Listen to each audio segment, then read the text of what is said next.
అజ్ఞానం యొక్క వినాశం కలుగుతుంది.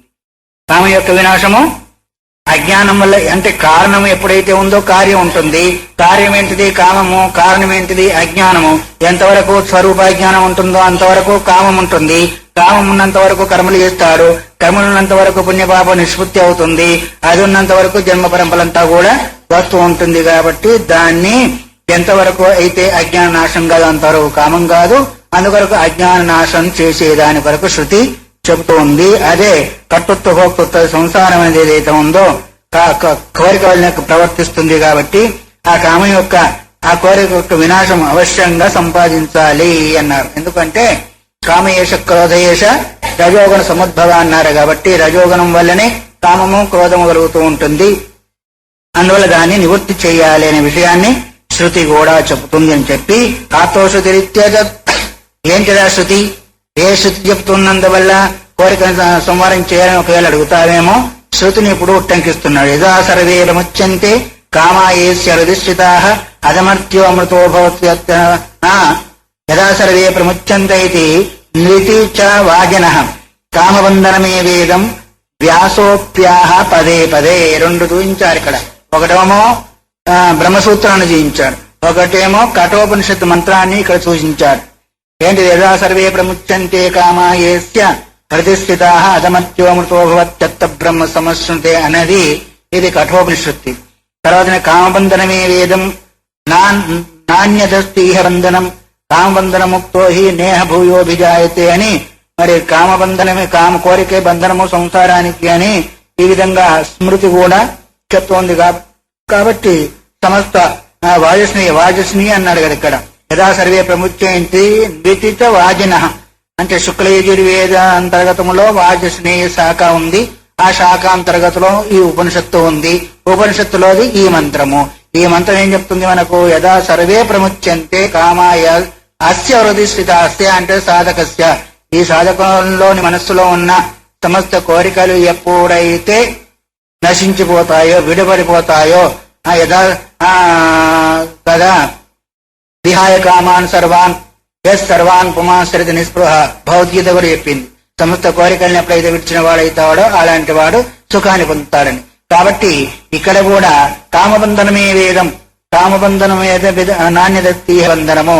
ఈ లోకంలో జీవుడు బంధింపబడుతున్నాడంటే దేని వల్ల బంధింపబడుతున్నాడు? తన మానసిక కోరికల వల్లనే బంధింపబడతాడు తప్ప ఇంకా వేరే బంధనం అనేది జీవుడికి లేదు, రాదు. అందువల్ల నాణ్యదస్తి వ్యాసోప్యాహ పదే పదే మాటి మాటికి వ్యాసుడు కూడా అక్కడక్కడ చెప్పాడు. కాబట్టి పురుషుని యొక్క హృదయం ఆశ్రయించి ఉన్నది ఏంటిది? కోరిక. ఆ కోరికలన్నీ కూడా ఎప్పుడు విడిచిపోతాయో అప్పుడు మనుషుడు ముక్తుడవుతాడు.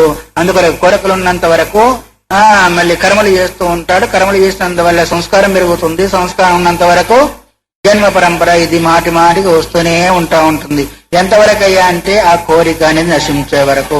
కోరిక ఎప్పుడు నశిస్తుంది? స్వరూప అజ్ఞానం పోయినప్పుడు అప్పుడు నశించింది. కాబట్టి ఈ విధంగా శృతి స్మృతి రెండిటికి సమ్మతమై ఉన్నందువల్ల ఈ జీవుడికి హృదయాన్ని ఆశ్రయించిన సమస్త కోరిక ఏదైతే ఉందో అది కారణమైంది. కాబట్టి దాన్ని నివృత్తి చేసుకోవాలని ఉద్దేశం చేత చెప్పబడింది అని ముందు చెప్పిన దానికి శృతిని ఏం చేశాడు?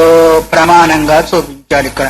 అందువల్ల ఎక్కడ ఏది చెప్పినప్పటికీ సామాన్యంగా మనకు కూడా కనిపిస్తుంది. ఒకదాన్ని ఒకటి ఏదైతే లోపల అనుసంధానం చేసింది అనుకోండి. ఏంటిది? ధ్యాయతో పుంస సంగస్ విషయాన్ పుంస సంగస్తేషు విజాయతే సంగాత్ సంజాయతే కామ కామాత్ క్రోధో విజాయతే క్రోధాత్ భవతి సమ్మోహ సమ్మోహ స్మృతిభ్రమ స్మృతిభ్రంశాత్ బుద్ధినాశాత్ పెద్ద పాము మింగితే కిందికి వచ్చినట్టుగానే మొట్టమొదటి ఏంటిది? ధ్యాయతో విషయాన్ని పుంస సంగస్తేషు ఉపజాయతే. ఆ విషయాన్ని చింతన చేస్తున్నప్పుడు దాంతో సంబంధం ఏర్పడుతుంది. సంబంధం ఏర్పడినందువల్ల కోరిక పుడుతుంది. కోరిక గడ్డం వచ్చినప్పుడు క్రోధం వస్తుంది. క్రోధం వచ్చినందువల్ల సమ్మోహం వస్తుంది. ఇక రకరకాల కిందికి జారిపోతుంది. అయితే ఇప్పుడు అన్నిటికీ మూల కారణం ఏమైంది? పెద్ద కొడుకు. అజ్ఞానానికి పెద్ద కొడుకు ఎవరు? కోరిక. ఆ పెద్ద కొడుకుని చెప్పినట్టే మిగతా వాళ్ళంతా కూడా వింటుంటారు. మెయింటెనెన్స్ ఇంటిని మెయింటెనెన్స్ ఎవరు చేస్తారో? పెద్దవాళ్ళు చేస్తారో చిన్నాళ్ళ? అందుకొరకు మొత్తం ఈ ప్రపంచం అనే ఇంటిని లేదా ఒళ్ళు అనే ఇంటినంతా కూడా ఈ కామం అనే పెద్ద కొడుకు మెయింటెనెన్స్ చేస్తారు కాబట్టి వాడు చెప్పే చేతిలో వీళ్ళందరూ ఉంటాడు. వాడు ఎప్పుడైతే చేస్తారో మిగతా వాళ్ళంతా ఉంటారా పోతారా? బాగా కావాలంటే దానికి తల్లి ఉంది ఒకటి. ఆ తల్లి ఎవరు? అజ్ఞానం అనే తల్లి. ఆ అజ్ఞానం అనే తల్లి చేస్తే పెద్ద కొడుకు చేస్తాడు, మిగతా సంతానం అంతా కూడా పోతుంది. ఆ తల్లి ఎట్లు కావాలా? సర్వోపజ్ఞానం చేత చేస్తుంది. అందువల్ల వేరే ఉపాయమే లేదు. ఇక ఈ పద్ధతులంతా కూడా చెప్పాడు. అందుకని శృతి ఈ విధంగా చెప్పుతున్నది ఎందుకొరకంటే కోరికే సమస్తానికి కారణం కాబట్టి ఆ కోరికను ఎప్పుడైతే వదిలిపెడతారో, కామాన్ని ఎప్పుడైతే వదిలిపెడతారో అప్పుడే మోక్షాన్ని.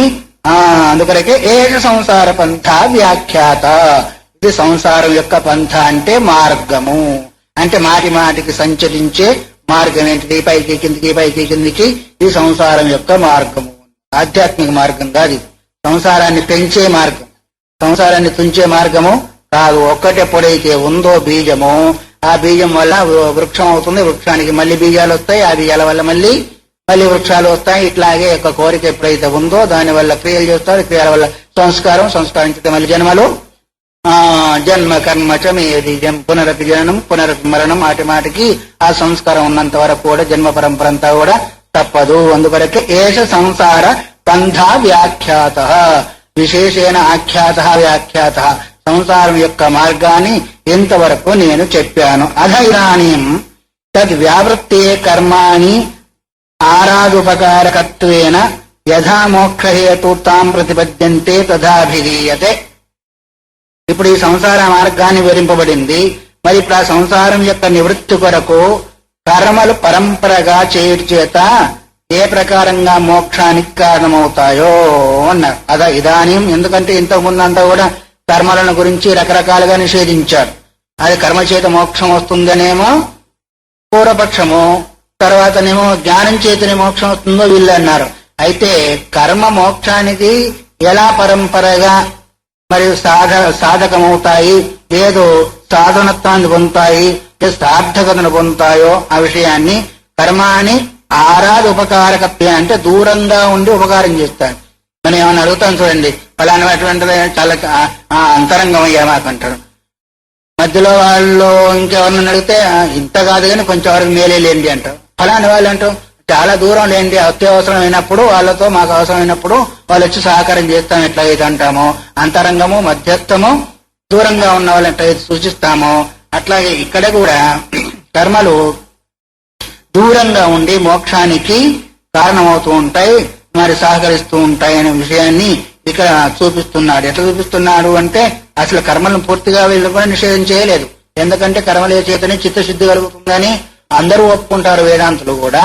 కాకపోతే కేవల కర్మల చేత మోక్షం పొందుతుందనేది మాత్రం నిషేధం చేసుకుంటూ వచ్చాడు ఇంతవరకు.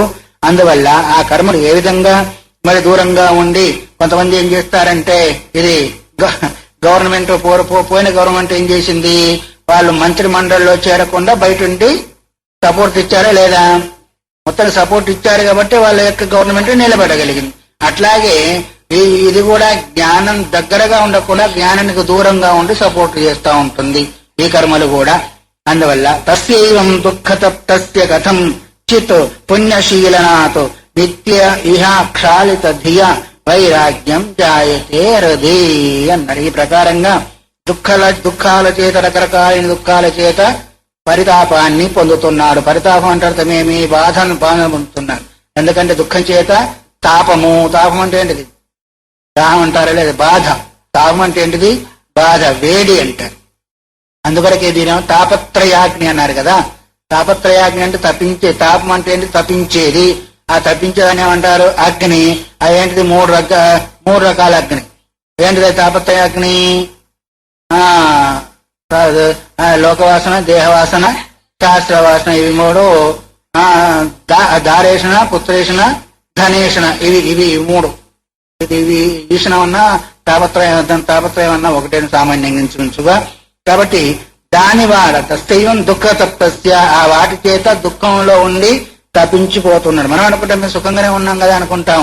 కానీ ఏదో రకంగా దుఃఖము, శారీరకమైన దుఃఖమైనా ఉండవచ్చు. ఇంతకుముందు చెప్పారు కదా, ఆధ్యాత్మిక దుఃఖము, ఆదిభౌతిక దుఃఖము, ఆదిదైవిక దుఃఖాల్లో ఏదో ఒక రకమైన దుఃఖము అవి లేకపోయినా ఆఖరికి చివరికి శరీరంలో అయిన బాధ అయినా ఉంటుంది, అజీర్ణ రోగమైనా ఉంటుంది, మోకాలు నొప్పులు ఆ నొప్పులు ఈ నొప్పులు ఏ నొప్పులైనా ఉంటాయి, లేదా పక్క వాళ్ళకు అయిన బాధ అయినా వస్తూ ఉంటాయి, ఇంట్లో వాళ్ళతో వస్తూ ఉంటాయి, ఒంట్లో వాళ్ళతో కూడా వస్తూ ఉంటాయి. కాబట్టి కథంచిత పుణ్యశీలనాతో ఏదో ఒక రకంగా పుణ్యకర్మలను అనిష్ట బహుప్రయాస చేత, కథంచిత అంటే అర్థమేమి, అతి ప్రయత్నం చేత బహుప్రయాస చేత పుణ్యకర్మను అనుష్ఠించినందువలన తర్వాత నిత్య కర్మానుష్ఠానం చేత పరిశుద్ధంగా చేయబడిన బుద్ధి కలిగిన వాడు. ఎందుకంటే నిత్య కర్మల చేత నైమిత్య కర్మల చేత బుద్ధి శుద్ధమవుతుంది అని. ఎందుకు ఆహార సంధ్యాముపాసీత ప్రతినిత్యం కూడా సంధ్యావందనం చేయాలన్నారు కదా.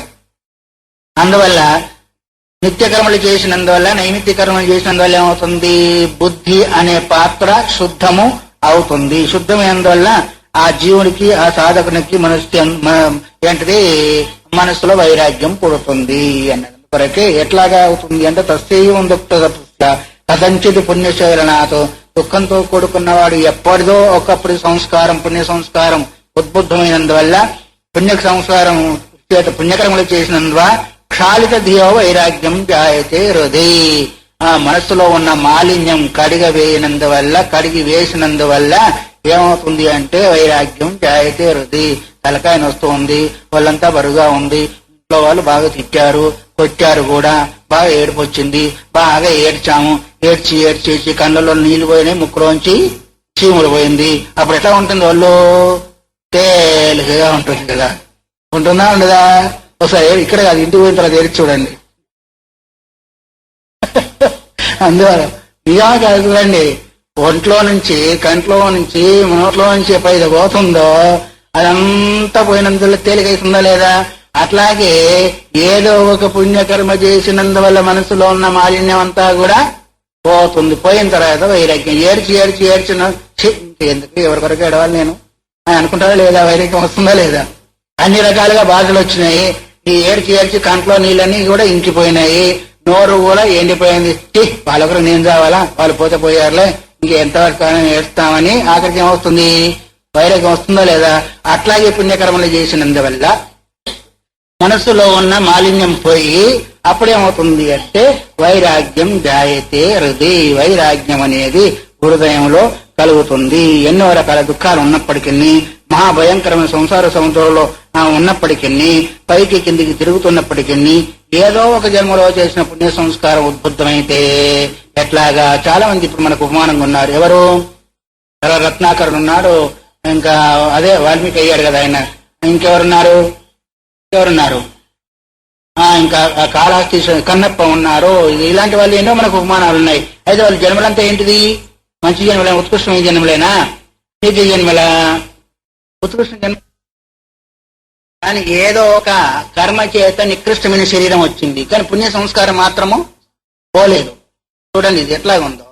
అట్లాగే కాల సర్పము, తర్వాత ఏంటి సాలీడు, ఏనుగు, ఇవి కూడా పుణ్యం చేసిన ఏదో ఒక పాపకర్మ చేత ఆ శరీరాలు వచ్చినాయి. అందుకని కదా శ్రీ కాళ హస్తి. శ్రీ అంటే సాలెపురుగు, కాళ అంటే పాము, హస్తి అంటే ఏనుగు. అట్లాగే గజేంద్ర మోక్షంలో కూడా గజేంద్రుడు, పూర్వంలో వాడు గంధర్వుడే.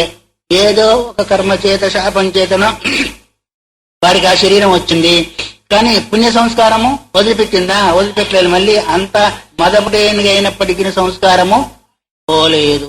అందువల్లే ఇక్కడ కూడా అనేక బహు దుఃఖాలను అనుభవిస్తూ ఉన్నప్పటికీ ఎప్పుడో ఒకప్పుడు చేసిన, అందుకొరకే మనం పోయిన జన్మది మాత్రమే వస్తుంది అనుకోకూడదు. అనేక జన్మలలో ఎప్పుడెప్పుడు చేసిన కర్మలంతా కూడా మనకు ముందుకి వస్తూ ఉంటాయి. దాన్ని దృష్టిలో పెట్టుకోవాలి. నేను ఏం చేయలేదా ఈ జన్మలో అనుకుంటాం, పోయిన జన్మలో ఏం చేసుకుంటాం, కానీ ఎప్పుడో ఒకప్పుడు చేసిన బల. అందుకొరకే వ్యాస భగవంతుడు కూడా భాష్యం రాస్తూ ఒక జన్మ ఒక కర్మ ఫలం జన్మనిస్తుందా, కర్మలన్నీ కలిసి జన్మనిస్తుందా? ఒక జన్మ ఒక కర్మ ఒక జన్మ ఇచ్చినట్టయితే అనేక జన్మలు రావాలి, ఒక జన్మయే. అన్ని జన్మలు కలిసి ఒక జన్మ ఇచ్చింది, అన్ని కర్మలు కలిసి ఒక జన్మ ఇచ్చినట్టయితే ఒక జన్మ కన్నా మోక్షం కావాలి అంటే అట్లా కాదు. పూర్వపక్ష ప్రశ్న వేసినప్పుడు బలవత్తరమైన కర్మ ఏదైతే ఉందో ఇతర కర్మల యొక్క సహకారం చేత ఒక జన్మని ఇస్తుంది. ఎట్లాగా పుణ్యకర్మ బలవత్తం అయితేనేమో దానికి సంబంధించింది, పాపకర్మ బలవత్తరం అవుతుందేమో దానికి సంబంధించింది జన్మనిచ్చి ఆ మిగతా కర్మలంతా కూడా సహకారం ఉంటాయి. మిగతా కర్మలు ఏంటి, పుణ్యకర్మలు ఉన్నాయి కదా. పుణ్యకర్మ వచ్చినప్పుడేమో మరి సుఖం వస్తూ ఉంటుంది, పాపకర్మ వచ్చినప్పుడేమో దుఃఖం వస్తూ ఉంటుంది. అందుకని కదా కుక్కలు సైతం ఇప్పుడు ప్లేన్ లో తిరుగుతూ ఉన్నాయి. కొన్ని కుక్కలు అక్కడ వస్తూ ఉన్నాయి, కొన్ని కట్టె తీసుకొని కొడుతున్నారు, కొన్ని కుక్కలు ప్లేన్ లో తిరుగుతున్నాయి. అది కుక్క జన్మే, ఇది కుక్క జన్మే. అది అట్లా తిరిగేదానికి కారణం ఏంటి, కారణం ఏంటిదంటే ఏదో కారణం చేత ఆ జన్మ వచ్చింది, తర్వాత సంస్కారం అట్లాగే జడభరతుడు ఉన్నాడు. జడభరతుడు పోయిన జన్మలో మంచి సంస్కారవంతుడే, ఏదో కారణం చేత ఆ జింక శరీరం వచ్చింది, కానీ ఆ సంస్కారం పోయిందా? అందుకొరకు మనం ఇప్పుడు తెలుసుకోవాల్సింది ఏంటి అంటే జన్మ కారణం కాదు, సంస్కారం కారణము. ఎందుకంటే జన్మ ఏదో వచ్చినప్పటికీ సంస్కారం బలీయం అవుతుంది. కాబట్టి మరి ఇక్కడ కూడా ఏదంటున్నాడు, ఏదో ఒక రకంగా పుణ్యశీలనాథ పుణ్యకర్మ చేసినందువల్ల అప్పుడేమవుతుంది, చిత్తంలో ఉన్న మాలిన్యం అంతా కూడా కడగబడుతుంది. అప్పుడు వైరాగ్యం కలగాలంటే ఏం కావాలా? పుణ్యకర్మ అవసరమైందా లేదా? వైరాగ్యం లేకుండా ఏ సాధన చేయగలుగుతామా? చేసినట్టయితే అది పూర్తి అవుతుందా? కాదు. అందుకొరకు వైరాగ్యం ఎప్పుడైతే లేదో, వైరాగ్యం లేని సాధన తొడవలేని వంకాయ లాంటిది. వైరాగ్యం లేని సాధన తొడవలేని వంకాయ లాంటిది అని ఎందుకు చెప్పారు? చెడిపోతుంది, ఉండదు. తొడవ ఉన్నంత వరకు ఉంటుంది, కానీ తొడవ లేకపోతే ఆ వంకాయ కుళ్ళిపోతూ ఉంటుంది. అందుకని వైరాగ్యం లేని సాధన ఎట్లా ఉంటుంది? కుళ్ళిపోతా. కీదృగ వైరాగ్యం ఉత్పద్యత ఇది ఉచ్యతే. ఎలాంటి వైరాగ్యం ఉత్పన్నం అవుతుందని చెప్పారు, కానీ ఎలాంటి వైరాగ్యం చెప్పలేదు కదా. చిత్తము శుద్ధమైనందువల్ల వైరాగ్యం ఉత్పన్నం అవుతుందని చెప్పారు, సరే బాగానే ఉంది. కానీ ఎలాంటి వైరాగ్యం ఉత్పన్నమవుతుంది అని చెప్తూ నరకాద్భీర్యథ అస్య అభూత్ తథా కామ్యఫలాదపి యథార్థ దర్శనాత్ తస్మాత్ నిత్యం కర్మ చికీర్షతి. ఈ జీవుడికి నరకం అంటే ఎంత భయమో, నువ్వు నరకం పాలైపోతావు అంటే నేను ఎందుకు నరకం పోతాను, నేను పాపం చేశాను, కోపం వస్తుందా లేదా? వస్తుందా లేదా? నరకం అంటే అందరికి భయమేనా లేదా? నరకం చూసినవాడు ఎవరు లేరు, కానీ అదంటే మాత్రం భయమే. ఎవరైనా చూసావు నరకం? చూడలేదు, కానీ నువ్వు నరకానికి పోతావంటే భయమా ఉంటుంది. నరకానికి పోతావు అంటే నరకాద్భీతిరి యథా స్యాత్, నరకం పోవాలంటే ఎట్లా అయితే భయమో కలుగుతుందో. ఇక పోలీసులు వస్తున్నారని పట్టుకుపోతే జైలు పెడతారంటే భయం వస్తుందా లేదా? జైలు మనం చూసామా ఏంటి? చూడలేదు, కానీ భయమే విన్నాం. చూడలేదు, కానీ జైల్లో ఉన్న వాళ్ళు ఇట్లా పెడతారు, ఇట్లా కష్టాలు పెడతారు, ఇట్లా కట్టుతో కొడతారు, పలానా అన్నప్పుడు విన్నాం, కానీ చూడలేదు. అట్లాగే ఇక్కడ కూడా శాస్త్రం మనకు చెప్తుంది, నరక బాధలంతా కూడా ఎలా ఉంటాయి? రంపాలతో కోస్తారు, సలసలగాగే నూనెలో వేస్తారు, అది వేడి ఇసుకలో పిలిపిస్తా ఉంటారు, అది ముళ్ళతో కొడుకున్న గదలతో కొడతారు అని వగైరా. మీ గరుడ పురాణం చదివినట్టయితే బోలని దొరుకుతాయి. చదివారు, అందుకొరకే భయం కలుగుతుంది. నరకం పోతామంటే భయం కలుగుతుంది లేదా? అలాంటి భయమే నరకం పోతామంటే ఎట్లయితే భయం కలుగుతుందో, అట్లాగే కామ్యఫలమైన స్వర్గం వలన కూడా భయం కలగాలి. స్వర్గం అంటే కూడా నీకు భయము, నరకం అంటే భయం ఎట్లా అయితే కలిగిందో, అట్లాగే కామ్య కర్మకు ఫల రూపమైన స్వర్గం నుంచి కూడా భయం కలగాలి. కట్టేసి తాడైతేమి, ఇనుప గొలుసు అయితేమి, బంగారు గొలుసు అయితేమి స్వతంత్రాన్ని ఓడగొట్టిందా లేదా? ఇక్కడ సుఖం వస్తుంది కదా అంటే ఆ సుఖం ఎంతవరకు వస్తుంది? ఆ కొన్నంత వరకే. బయటకు వచ్చిన తర్వాత మంచి సినిమా వచ్చింది ఆదిత్య అనేది, పైన టికెట్ తీసుకున్నాం, లోపల పోయాము, కూర్చున్నాం. ఎంతసేపు కూర్చుంటాము? 3 గంటలు కూర్చుంటాం. తర్వాత బయటికి రావాలా వద్దా? చూసినంత వరకు బాగుంది, బయటకు వచ్చిన తర్వాత మళ్ళీ మన గొడవ మనకైనా కాదా? అక్కడ ఎంత బాగున్నా గానీ బయటకు వచ్చిన తర్వాత అట్లాగే ఏ పుణ్యం ద్వారా నువ్వు ఆ లోకాలకు పోయావో, ఆ లోకాల్లో పుణ్యం అయిపోయిన తర్వాత మళ్ళీ కిందికి రావాలా వద్దా? క్షీణే పుణ్యే మర్త్యలోకం విశంతి. పుణ్యం ఏ పుణ్యం ద్వారా నువ్వు ఆ లోకానికి పోయినావో మళ్ళీ ఇక్కడికి వస్తా ఉంటా. అక్కడ కూడా మన సోమవారం ఉండేవారు. పైన ఉన్న వాళ్ళు కిందన్న వాళ్ళని పైన వాళ్ళని చూస్తే వాళ్ళ పైనుంచి తుప్పుకొని ఉమ్మేస్తా ఉంటే వీళ్ళకి అయ్యా నా కర్మ ఇట్లా బట్టి వేస్తా ఉంటారు. పైన ఉన్న వాళ్ళు ఇక్కడ పైన ఉన్న వాళ్ళని చూస్తే కింద వాళ్ళకి ఎట్లా అయితే బాధ కలుగుతుందో అక్కడ కూడా పైన కింద ఉంటారా లేదా? ఎందుకంటే వాళ్ళు చేసిన పుణ్యం కొద్ది వాళ్ళకి ఆ శరీర ఆ భోగం లభిస్తుంది, కానీ ఎక్కువ తక్కువ ఏం లభించదు. అట్లాగే ఇక్కడ కూడా దూరం ఎందుకు పోతున్నారు? ఒకటే అయినప్పటికీ ఇక్కడ 10 రూపాయల టికెట్ వేరే ఉంది, 3 రూపాయలు వేరే ఉంది, 20 రూపాయలు వేరే ఉందా లేదా? ఒకటి పైన కూర్చున్నాడు, ఒక మధ్యలో ఉన్నాడు, కింద కూర్చున్నాడు. పైవాడు ఉమ్మేస్తే ఎక్కడ పడుతుంది? అట్లాగే అక్కడ కూడా మరి ఆ స్వర్గ భోగాలు కూడా అలాగే ఉంటూ ఉంటాయి. కాబట్టి నరకం అంటే ఎంత భయం కలిగిందో స్వర్గం అంటే కూడా అంతే భయం కలిగినప్పుడు నీకేమవుతుంది? ఓట్లలో గెలిచావు, పోయి ముఖ్యమంత్రి అయ్యావు, ప్రధానమంత్రి అయ్యావు, అప్పుడు సుఖమే ఉంటుంది కదా ఇంచుమించు. కానీ అక్కడి నుంచి దిగిన తర్వాత అక్కడ పోయేదానికి ముందు ఏ కర్మలు చేశావో దానికి సంబంధించి నీకు ఫలం వస్తుందా రాదా? అట్లాగే స్వర్గకామో యజ్ఞత ఫలానగా అనుకున్నప్పుడు యజ్ఞాలు దానాలు వగైరా చేసినాము, చేసి ఆ పుణ్య ఫలాన్ని అనుసరించేదాని కొరకు స్వర్గాది భోగాలు అనుభవించాము. మళ్ళీ కిందకి వచ్చిన తర్వాత మళ్ళీ చిన్న అన్ని ఉన్నాయి కదా, దాన్ని బట్టి ఏది కావాలంటే అది జన్మ వస్తూ ఉంటుంది, దాన్ని అనుసరించే వస్తుంది. అందువల్ల యథార్థ దర్శనాత్ తస్మా నిత్యం కర్మ చికీర్షతి. ఆ వాస్తవార్థం చూసినందువల్ల నిత్యమైన కర్మ చేసేదానికి వాడు కోరుకుంటాడు. ఎందుకంటే స్వర్గాన్ని కాదన్నాడు, నరకాన్ని కూడా కాదన్నాడు. కాబట్టి వైరాగ్యం కలుగుతుంది. అప్పుడు స్వర్గం అక్కర్లేదు అనుకున్నాడు, నాకు పుణ్యం అక్కర్లేదు, పాపం అక్కర్లేదు, ఏదో చేయాలని చేస్తున్నా అంటాం లేదా? నాకు పుణ్యంతో పని లేదు, పాపంతో పని లేదంటే అర్థమే నిష్కామ కర్మ. దానిలో కలిగే పుణ్యం అక్కర్లేదు, పాపము అక్కర్లేదు అంటే ఏంటిది? నిష్కామ కర్మ చేస్తూ ఉన్నాడు. అందువల్ల రెండింటి వల్ల భయం ఎప్పుడైతే కలుగుతుందో అప్పుడు రెండింటిని కూడా వదిలిపెడుతుంటాడు. ఈ రెండిట్లో వాస్తవిక కామ్యకర్మల యొక్క ఫలం స్వర్గమైంది. మరి అయినప్పటికీ అది నిత్యం కాదు, దానిలో కూడా హెచ్చు తగ్గులు ఉంటుందని కూడా విచారించాడు. కాబట్టి దానివల్ల కూడా వదిలిపెట్టాడు. ఎట్లాగైతే సోమరితోనే ఆయన సంతానం చూసి తల్లిదండ్రికి ఎట్లాగైతే బాధ కలుగుతుందో, ఇంట్లో పని చేయడు, వారికి ఒక పని తెలియదు, అలాంటి వాడిని చూస్తే ఎట్లా ఉంటుంది? అట్లాగే అది కూడా పనికిరాదు అని భావన. స్వర్గం నాకు అక్కర్లేదు, నరకం కూడా అక్కర్లేదని ఎప్పుడైతే వదిలిపెడతాడో అప్పుడు నిత్యకర్మలని ముఖ్యంగా చేస్తూ ఉంటాడు, కామ్యకర్మలను చేయడు. ఎందుకు నిత్యకర్మ ఎందుకు చేస్తాడు? అది చేయకపోతే దోషం కాబట్టి నిత్యకర్మలను మాత్రమే చేస్తాడు. అందువల్ల ఎందుకు నిత్యకర్మ చేయకపోతే ప్రత్యయ దోషం వస్తుంది, చేయకపోతే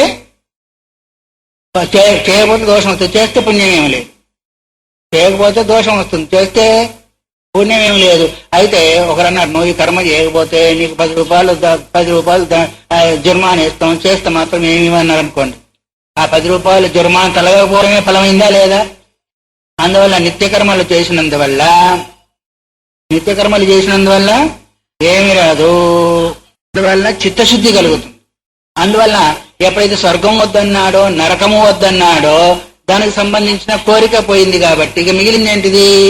నిత్యకర్మ మాత్రమే మిగిలింది. ఆ నిత్యకర్మలు చేసినందువల్ల ఏమవుతుంది అంటే మరి చిత్తశుద్ధి కలిగే అవకాశం ఉంది. కాబట్టి ఏవం నిత్య నైమిత్య కర్మానుష్ఠానేనా, నిత్యకర్మ చేసినందువల్ల నైమిత్య కర్మ చేసినందువల్ల 2 కర్మలు చెప్పారు, నిత్యకర్మ, నైమిత్య కర్మ, ప్రాయశ్చిత్త కర్మ అని 3 కర్మలు. ఒకటో నిత్యకర్మ, అదేమో చిత్తశుద్ధం కలుగుతుంది, సంధ్యావందనాదులు, పారాయణ, జపం వగైరా అంతా కూడా ఉపాసన కిందకి వస్తుంది అనుకోండి. నైమిత్తిక కర్మ అంటే ఏకాదశి, శివరాత్రి, ఇంకా ఇలాంటి నిమిత్తాన్ని పురస్కరించుకు చేసే కర్మలన్నీ కూడా నైమిత్తిక కర్మలు. ఆ తర్వాత ఏంటి? ప్రాయశ్చిత్త కర్మలు. దోషం చేసినందువల్ల దోష పరిహారం కొరకు చేసేది ఏదైతే ఉందో దాన్ని ఏమన్నారు? నైమిత్తిక కర్మ అన్నారు. అందువల్ల ఇక్కడ దోషాన్ని పోగొట్టుకునే దానికి చేసేది ప్రాయశ్చిత్త కర్మలు. అందువల్ల నిత్యకర్మేనేమో అది తప్పకుండా చేయవలసిందే. నైమిత్తిక కర్మ ఇష్టం ఉంటే చేయొచ్చు, లేకపోతే మానుకోవచ్చు. కానీ ఆ నైమిత్తిక కర్మలు కూడా ఫలాన్ని కోరకుండా చేసినట్టయితే, ప్లస్ ప్రాయశ్చిత్త కర్మలు ఏం చేస్తాయి? అది కూడా దోషాన్ని పోగొడతాయి. కాబట్టి ఈ 3 వల్ల చిత్తం శుద్ధమవుతుంది.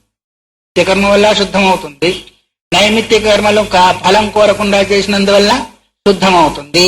తర్వాత ప్రాయశ్చిత్త కర్మ అంటే అర్థం ఏమి? తోమడం. ఎట్లాగైతే మురికున్న పాత్రను తోముతామంటే అది ప్రాయశ్చిత్తం కదా, ఈ ప్రాయశ్చిత్తం అంటే కూడా తోమడమే. తోమే పాత్రను తోమడం అవుతుంది. అందువల్ల ఈ 3 వల్ల ఇప్పుడు శుద్ధమైందా లేదా? శుద్ధమైనందువల్ల ఏమైంది? వైరాగ్యం కలుగుతుందా లేదా? శుద్ధమైన అర్థమైంది. ఎట్లాగైతే ప్రతిబింబిస్తుందో అట్లాగే ఇక్కడ కూడా నిత్య నైమిత్య కర్మానుష్ఠానం చేత ఏం కలిగింది? శుద్ధ్యమానంతో తచ్చిత్తమీశ్వరార్పిత కర్మభిః వైరాగ్యం బ్రహ్మలోకాదో వ్యనత్యథ సునిర్మలం అన్నారు. శుద్ధ్యమానంతు తచ్చిత్తం అంటే ఈ నిత్య నైమిత్తిక ప్రాయశ్చిత్త కర్మలు చేసినందువల్ల తర్వాత ఎటు చేశాడవి ఈశ్వరార్పిత కర్మది భగవంతుని యొక్క అనుగ్రహం కలిగే దాని కొరకు ఆ ఫలాన్ని చేశాం. అందుకొరకే యజ్ఞార్థాత్ కర్మణోన్యత్ర లోకోయం కర్మబంధన భగవద్గీత. ఈశ్వరానుగ్రహం కొరకు కాకుండా ఏ కర్మైతే చేస్తామో ఆ కర్మంతా కూడా లోకంలో బంధిస్తుంది అన్న ఏ శాస్త్రం చెప్పినా అంతే. ఎందుకంటే ఇప్పుడు మనము ఇంట్లో ఏం చేసాము అంటే వంట చేసుకున్నాము, మనం తింటే ఏమైంది సాధమైంది, దైవానికి నైవేద్యం పెట్టి తింటే ఏమైంది ప్రసాదం. అంతేనా? మనం ఏం వండాము మన దగ్గర ఫోటోకే పెట్టాము కానీ అక్కడ భావన మారింది. కొలాయిల్ నీళ్ళే గ్లాసులో పోస్తే మంచి నీళ్ళు అయినాయి, దానిలో తులసి దళం వేస్తే తీర్థమైంది, శంఖంలో పోస్తే తీర్థమైంది. వస్తువు మారలేదు, అక్కడ భావము మారింది. అందువల్లనే ఈ నిత్య నైమిత్తిక కర్మల చేత ఈశ్వరార్పణ బుద్ధి చేత ఈశ్వరునికి ఆ ఫలాన్ని కామ్యానాం కర్మణాం న్యాస సన్యాసం కవ్యో విధు సర్వకర్మ ఫలత్యాగి సర్వారంభ పరిత్యాగి అని రకరకాలుగా మనకు భగవద్గీత బోధించినప్పటికీ సర్వారంభ పరిత్యాగి ఎవరుగా లేరు.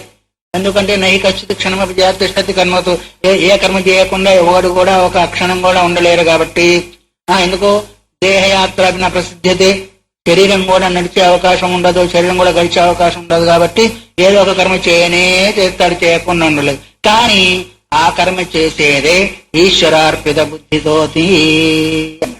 ఒకసారి సుఖవాణిలో వ్యాసం రాస్తూ ఒక ఉపమానం రాశాను, చెప్పాను. మొత్తము మనం భగవదర్పితం చేయలేము, చేయగలుగుతామా? తను మన ధనాలు చేయలేము. కానీ ఏ ఒక్క ఇంద్రియాన్నైనా భగవంతునికి అర్పణ చేయగలుగుతామా? కంటినో చెవునో ముక్కునో వగైరా వగైరా అర్పణ చేయడం అంటే అర్థమైంది. ఆ పంట తీసుకొచ్చి నా దగ్గర పెట్టారు, అప్పుడు మీది అవుతుందా నాది అవుతుందా? తెచ్చేంత వరకు మీది, తెచ్చిపెట్టిన తర్వాత నాది అవుతుంది. అప్పుడు భగవంతుడు ఇచ్చాడు మనకి, అది మనదైంది, మన ప్రారంభించడం. ఆ తర్వాత ఆ ఇండియాన్ని భగవంతునికి ఇస్తే ఏం చేయాలా? మనకు దానిపైన అధికారం ఉంటుందా? అంటే అర్థమేమి? భగవత్ సంబంధమైన పైనే చెప్పగలుగుతామా? మొత్తం శరీరం కాదు, ఒక ఇంద్రియాన్ని కూడా మనం సమర్పించలేం భగవంతుడు. అర్థమైందా? కన్ను సమర్పించామంటే భగవత్ సంబంధమైన దృశ్యమే చూడాలి, ఇంకో దృశ్యం చూడకూడదు. చెవును సమర్పించామంటే భగవత్ సంబంధమైన మాటలు వినాలి, ఇంకో మాట వినకూడదు. నోరును సంబంధించామంటే భగవత్ సంబంధమైన ప్రసాదం తినాలి, ఇంకో తినకూడదు. వాక్కును సమర్పించామంటే భగవత్ సంబంధమైన వాక్యం మాట్లాడాలి. మొత్తం శరీరం కాదు, ఒక ఇంద్రియాన్ని సమర్పించగలుగుతామా? అందువరకే అట్లా కాకపోయినా చేసేటివన్నీ కూడా సమస్త కర్మలు యద్ కర్మ కరోమి తత్తదఖిలం శంభో తవారాధన. ఏ కర్మ చేస్తున్నానో అదంతా కూడా నీ యొక్క కర్మే. స్వకర్మణ తమభ్యర్చ సిద్ధిం విందతి మానవ. తను చేసే కర్మ చేతనే భగవంతుని ఆరాధన చేసి, తను చేసే కర్మ ఎట్లా ఆరాధన అవుతుంది అంటే ఈశ్వరార్పణ బుద్ధితో, ఫలాన్ని ఈశ్వరానికి సమర్పించినందువల్ల ఈశ్వరార్పణ బుద్ధితో చేస్తాడు కాబట్టి అది ఆరాధన అవుతుంది, భగవదర్పిత బుద్ధి అవుతుంది. అందువల్ల ఈ విధంగా ఎప్పుడైతే శుద్ధ్యమానంత చిత్తం శుద్ధమవుతుందో బ్రహ్మలోకాదో వైరాగ్యం వ్యనక్తి అధ స్వనిర్మలం. బ్రహ్మలోకం మొదలగినవి వరకు కూడా ఏ సుఖాలున్నాయో ఆ సుఖాలన్నిటి యందు కూడా వైరాగ్యం మనకు వైరాగ్యం కలిగిపోయేదానికి కారణం ఏంటిది అంటే కామ్యకర్మలు చేసినందువల్ల, భగవదర్పిత బుద్ధితో లేనందువల్ల. అందువల్లనే వైరాగ్యము కాడగడము లేదు. వైరాగ్యము లేని సాధనలు ఎటువంటి అంటే కళాయి లేని పాత్రలోని పప్పు పులుసు వంటివి అన్నాడు. అనుష్ఠానం లేని అన్నాడు కానీ ఆయన వైరాగ్యం లేని కర్మలన్నీ కూడా కళాయి లేని పాత్రలోని పప్పు పులుసు. ఎంత హాయిగా ఉంటుందో, ఎంత రుచిగా ఉంటుందో, తింటే ఎంత మాధుర్యంగా ఉంటుందో, ఎంత ఆరోగ్యంగా ఉంటుందో. వైక్ కొని ఎట్లా వాంతి చేసుకుంటామో అట్లాగే వైరాగ్యం లేని సాధనంతా కూడా వైక్. ఎక్కడ వైక్? ఇంటికి పోయేదానికి ముందే వైక్ ఉంటుంది, ఇంట్లో పోతాం మళ్ళీ మనం. ఇంటికి పోయేదానికి ఇంటికి అజ్ఞాన వినాశం వల్ల కలుగుతున్నది అని.